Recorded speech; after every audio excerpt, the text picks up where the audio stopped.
бизнисот во Дубај функционира повеќе како во Македонија, него како во, да речеме, Европа, Западна Европа или Америка. Од кој аспект? Дека договорите, и јас ствари бизнисот во Македонија сега почнам да го учам како функционира, така да може и уште не знам точно.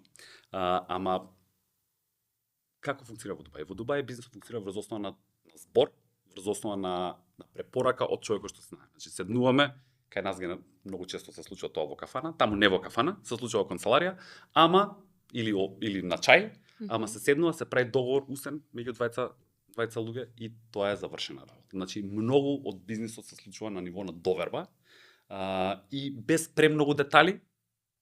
Ние се договоривме, ова ќе го правиме, па деталите ќе ги решаваме по патот.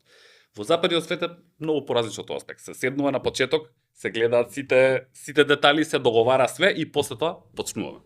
Така да тоа е во Македонија, мислам дека може малку измеѓу, меѓутоа повеќе е на страната на кај Дубај, каде што повеќе договори се прават по препорака со луѓе кои што ги знаеш, отколку со седнување, разбирање на сите точни детали од бизнисот и планирање.